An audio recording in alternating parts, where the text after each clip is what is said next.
Là, dans ce petit crochet, me semble-t-il, Castoriadis pointe exactement notre mal. Il pointe ça il y a 25 ans. Mais je crois vraiment qu'on est au cœur de la chose. Une nouvelle création imaginaire d'une importance sans pareil. Moi, je crois vraiment que on ne vote plus parce qu'on n'imagine plus au niveau politique. Je crois on est mort en termes d'imagination politique.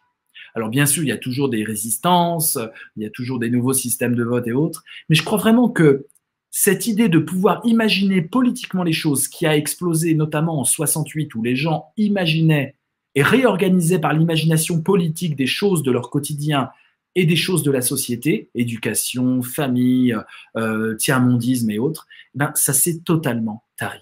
Je crois que nous sommes au point zéro, degré zéro de l'imagination politique.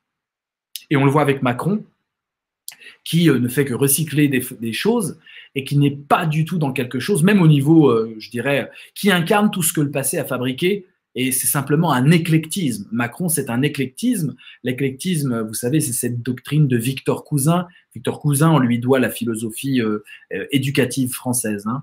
Victor Cousin, au XIXe siècle, va créer une doctrine de toutes les doctrines. Hein, l'éclectisme, c'est l'idée qu'on va prendre de toutes les doctrines pour essayer de composer un mixte entre Platon, Aristote et plein d'autres choses. Mais je crois qu'on est aujourd'hui dans un éclectisme des petites trouvailles politiques, des petites solutions politiques. On prend à gauche, on prend à droite, on prend là, on prend au Danemark, on prend voilà.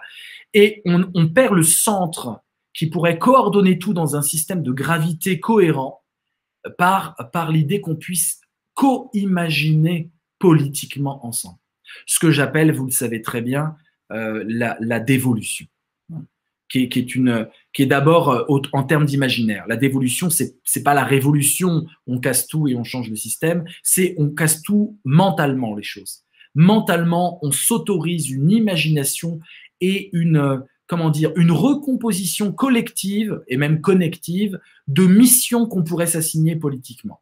Et ça passe par, évidemment, c'est très proche de la philosophie, très proche de l'éducation, c'est complètement fusionné à l'idée d'une éducation populaire qui, aujourd'hui, me semble-t-il, doit se faire en ligne. C'est d'ailleurs le sens de ce genre de vidéo, hein, de ce genre de live. C'est pas du tout idéaliste. Hein. Et d'ailleurs, lui-même, tu peux pas dire que Castoriadis soit idéaliste. Hein. Je veux dire, c'est très, très, très, très concret. Hein. C'est marrant, ton réflexe est intéressant, Mouchine, parce que dès qu'on dit imaginaire, tu dis idéalisme. Mais il n'y a pas plus concret que l'imaginaire. L'imagination, elle doit s'exercer dans l'éducation. Donc c'est très concret. Elle doit s'exercer en sociologie. Il n'y a pas un métier qui n'ait pas besoin d'imagination. L'ingénieur a besoin d'imagination. On ne peut pas dire qu'il soit idéaliste. Hein.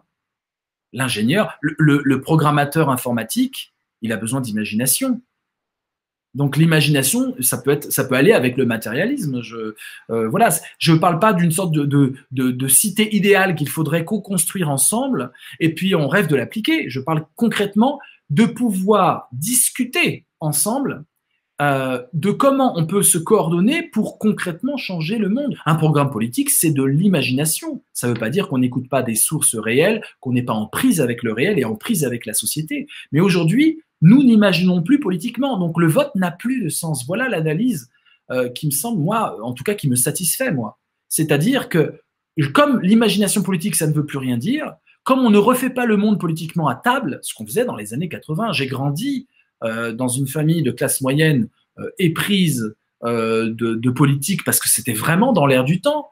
Coluche faisait ses restos du cœur. Avec Mitterrand, il y avait quand même un souffle. Je suis pas en train de vous dire Alléluia Mitterrand, mais il y avait quand même un souffle. Il y avait les radios libres, il y avait les MJC, il y avait un investissement. Il y avait le rap qui était émergent. Il y avait même Touche pas à mon pote maintenant qui est décrié par les associations antiracistes, etc. Bah, excusez-moi, mais ça mettait un vrai souffle.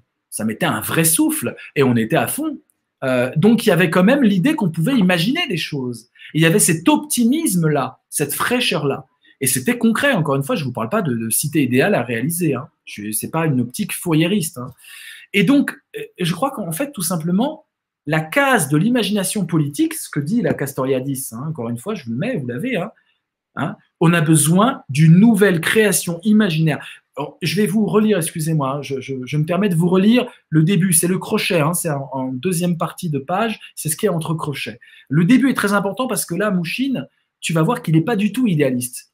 C'est-à-dire qu'il oppose l'imaginaire à quelque chose de très concret. Regardez, c'est très concret.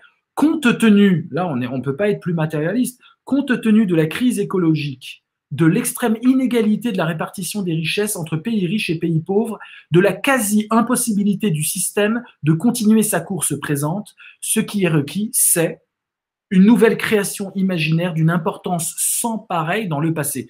Ipes Semo, c'est un historien, Castoriadis, il faut vraiment le lire. C'est le créateur de, vous savez, hein, la revue Socialisme ou Barbarie. Le groupe, c'est pas simplement une revue, c'est une groupe avec Claude Lefort. Le groupe Socialisme ou Barbarie dans les années 70. Voilà, et ça, on peut pas, c'est totalement, excuse-moi, Mouchine, mais pour le coup, c'est pas du tout idéaliste. Hein, tu fais fausse route. Et là, on a vraiment affaire à pour moi, l'origine de cette crise. Et je crois qu'on patauge dans la pornographie intellectuelle et politique. Nous sommes dans un régime de déspiritualisation totale. Et les paris sportifs, c'est intéressant parce que tout est obscène là-dedans. Dans tout ce schéma, on a affaire à du racket organisé où ils utilisent tous les codes affectifs pour pouvoir racketter donc ceux qui n'en demandent pas tant. Et on est dans quelque chose d'obscène. Et je crois que c'est cette obscénité-là qui est rejetée notamment par les jeunes dans la politique. Les jeunes n'en peuvent plus de cette obscénité de dire « je dois te faire jouir en communiquant avec toi et du coup tu vas voter pour moi ». Et c'est cette obscénité qui est rejetée. Par contre, quand on veut mobiliser les jeunes sur le climat, il n'y a aucun problème. Parce que ce n'est pas obscène, c'est missionnant et ça engage l'avenir. Et ça engage l'avenir. Et là, du coup, il y a du sens. Mais vous savez quoi? L'écologie, pourquoi ça plaît aux jeunes? Parce qu'il y a une création, mais je relis le mot de Castoriadis, d'imaginaire comme jamais on en a eu avant. Ce besoin, la mission, notre mission, c'est de créer la possibilité d'une imagination politique, c'est pas là maintenant, qui nous implique tout simplement. Si je suis impliqué, c'est pas obscène parce qu'on sort du spectacle. On n'est plus dans le spectaculaire. L'obscénité, c'est de dire une image peut te faire agir. C'est pour ça que je parle de pornographie. La pornographie agit sur toi, c'est une image qui va te donner une excitation, etc. C'est ça qui est obscène. Réduire l'être humain à des réflexes pavloviens, entre guillemets, à l'idée que c'est par des stimuli que je vais gouverner ton âme. C'est ça la déspiritualisation. Et je crois que la politique, justement, elle ne peut renaître que si on arrête ce truc-là et que si on le dénonce. Et Castoriadis, c'est très fort là-dessus. C'est vraiment le philosophe qui analyse la puissance du conditionnement invisible. Celui qui ne se pense pas conditionné peut très bien être conditionné, il peut même être conditionné à ne pas se penser conditionné. Voilà.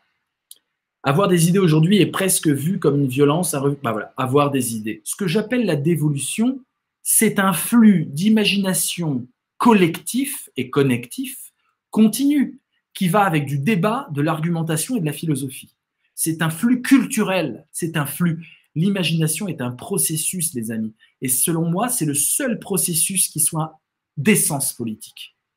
La dévolution est d'essence politique parce que c'est l'imagination d'individus qui sont situés, qui subissent donc de la violence, qui sont confrontés à des injustices, confrontés à des mensonges, confrontés à du c'est pas juste, et qui vont, en discutant, essayer de voir comment améliorer leur sort. Et l'idée, c'est que l'amélioration aussi doit être portée sur l'avenir pour qu'elle ait du sens et qu'elle nous missionne, qu'elle nous prenne aux tripes, si vous voulez, un langage plus trivial. Donc, distinguez bien ce que j'entends par imagination est un flux, un processus collectif, inclusif, créatif et inclusif. Il ne s'agit pas d'exclure certains citoyens en fonction de leur couleur de peau, en fonction de n'importe quel critère. C'est inclusif, c'est créatif et c'est visionnaire. Notez bien ces trois choses, selon moi, hein, la vision, la création et l'inclusion. La vision, c'est-à-dire que c'est pour demain.